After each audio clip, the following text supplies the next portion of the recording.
We're going to be on Sand River once again, guys, in the T54 lightweight. And this is a 9-10 game.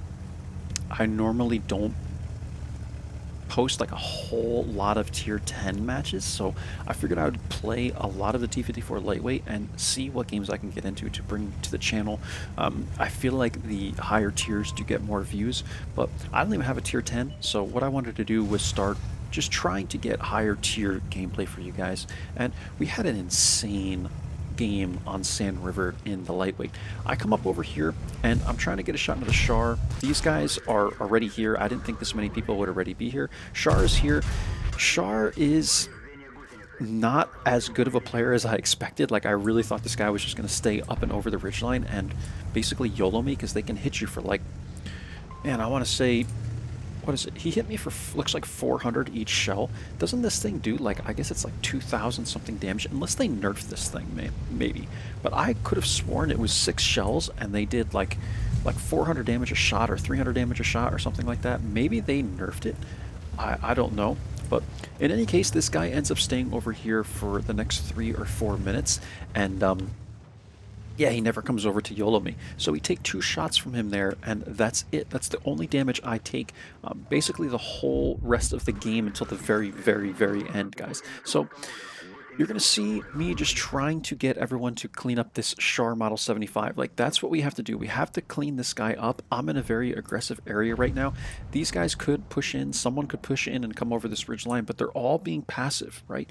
And this is what I like to do. I really like to risk it for the biscuit on this map every time now, and I come to this area. I hope that Artie doesn't target me. It's just, you know, if there's an Artie, even if there's one Artie, like, I'll still come here, but I just try and stay safe on this ridgeline. I knew that he was like over in this area, so I'm just keeping this ridgeline between me and him, hoping that he doesn't have the arc. And eventually Foch is going to come up and over here and go after the Model 75. And that's what I'm looking for. This guy threw away basically his whole tank to do this. But now I can poke up. Like, this guy's play almost, it could have very well won us this game, right? Because now we're in a situation where I can poke up and spot everyone freely, right? Because the Model 75 is now dead. So I can poke up here. I don't see anybody. I'm continuing to poke, and we're at 1,200 spotting now. 2,000 guys. The Leo 1 takes a hit, and we're spotting the STRV. We're getting more spotting. We're spotting the KPZ. We're getting more spotting, and this is why South is so freaking important on this map. Like, if you take nothing else from this video, just know this is why South is important, guys. It's 3-3, it's a close game, right? But we're going to be able to take advantage of this team now, because I'm able to basically spot the entire south side of this map and win us this side of the map. Rhino's getting whacked here.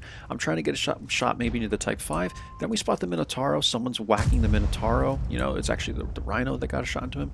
And we're just continuously poking and poking and poking and poking, and that's how you need to play this map. You can see I'm bouncing around here. Look at this crazy bouncing, right?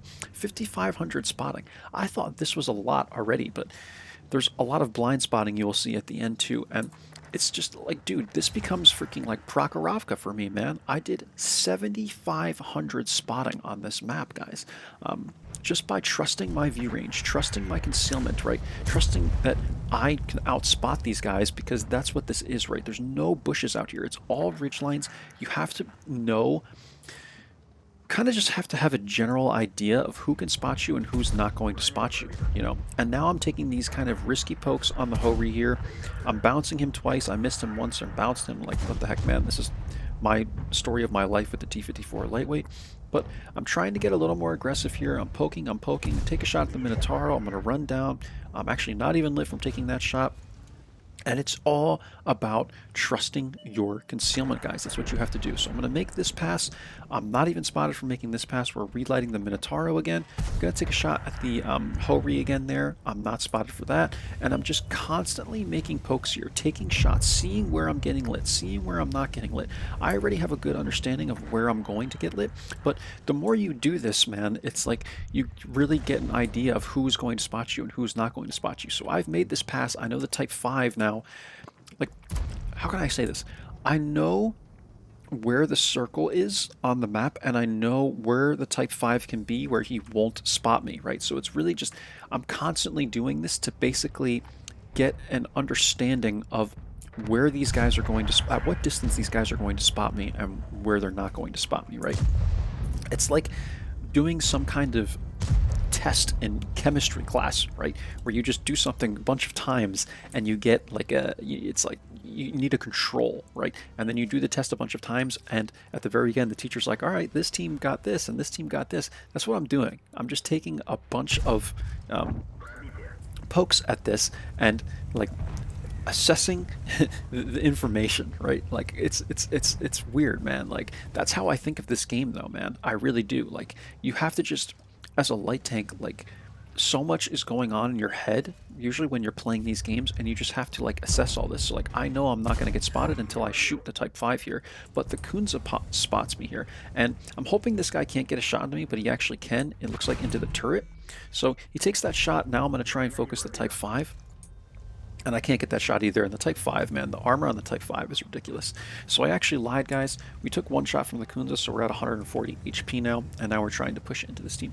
But this is how I view the game, guys. Like a damn experiment sometimes, right? I'm just trying to take so much information and basically throw it all onto a board and go, all right, Type 5 won't spot me here. Batchat, he's in the back. Like, this is Hardy, whatever. He's not going to spot me here. And just constantly doing this so that I can, get some information on what distance I'm safe at, right, to not get lit. Kunza obviously goes after me here. It's a decent play on his part, but he does put himself in harm's way, and now he has to deal with the STRV 103B or whatever this thing is, and the rest of the team is pretty safe because this is the only guy that's really the threat anymore other than the Cobra that was in the north, and yeah, STRV is going to ram this guy, and eventually my team is going to win the game. But we ended up doing, after everything, guys, 7,500 spotting on this map. You can see the bat chat goes down. And I mean, go back and watch everything again, guys. Yag Tiger cleans up the Cobra, and just see like how I'm testing this. It's a bunch of tests, guys. It's like test runs. Like just constantly I'm doing this, moving up just a little bit more, like figuring out where I'm safe, And if you do it enough times, you'll get enough like statistical data where you're like, all right, man, like I've done this enough times where I know the Type 5 won't spot me here. I know the Minotaur won't spot me from the distance I'm at. And this is how you get better as a light tank player, guys. You really understand where you're safe and where you're not. With even 90 man, I could have been like all the way up here, but you have to know what tank you're in. You have to know your concealment well. You have to know how far away you can be, right, in order to not get lit, and where you're going to get lit and where you're not going to get lit. I know I've said this like a million times, but I swear, like, so many light tank players ignore these simple game mechanics, right? Like, you have to pay attention to this stuff, guys, if you want to become a better player. Don't just like aimlessly run over the ridge line. If you know someone is going to be right there, like try your best to remain unlit and spot the enemy team without being spotted yourself, because every time you get lit, even if you don't get hit, you're giving away your position, and eventually someone might be like, oh crap, man, this lightweight keeps poking, I need to adjust. Like you want to try and do everything you can without giving the other team information on you. So that's what I urge you guys to do. Just really learn concealment. Like, learn who has certain view range and test it every time you get into a game. Like, no way this Type 5 is running optics or anything like that. Just test it. Make those passes, guys, and just learn about people's view ranges. Learn about concealment. Learn about spotting ranges. Like, just make like a damn data sheet in your head. So, and every game you reset it, right? So that you can do this safely and freely. That's how I was able to get this number, guys. So hope that helps you out on Sand River, and let's take a look at the end plates. It's freaking nuts, man. So here we go. First class game, 7,566 spotting, 1681 damage. Got our couple badges here. And that's the game. 60 TP had 4,700 damage. FE 4005 had 4,100 damage. I hope these guys don't mind. They are unanonymized here, But they played really good games, man. Sheriff Pancake over here in the Type 5 did the best he could, but he ended up getting flanked, man. Their team had 4 players do 0 damage. Maybe that's why we won. But you gotta just be mindful of all the game mechanics, guys. Please, like, if you're gonna play a light tank, don't just like think of every play you're making. Think of the bad and good that can come out of every play you're making. Do risk benefit analysis every game. Um, and just be smart about the pokes you make. Be smart about the plays you make in general, and that will help you be a better player. All right? I'm telling you guys, just keep your mind going. You have to always be thinking of what can happen in a game if you want to become a better light tank player, a better player in general. But light tanks have to be the first players to adjust to every situation, right? Because you gotta be spotting the enemy team as they're coming in, or you gotta put your gun. T54 lightweight has a good gun. You might have to put this gun in a place where it can do damage, right? And you have to be mindful, look, -5 degrees of gun depression. So all these things, like you just have to be figuring out, like, all right, if I poke this ridge line, no way I have the gun depression to take any shots here. So let me go over to this ridge line instead as the team presses in. And this is what you do.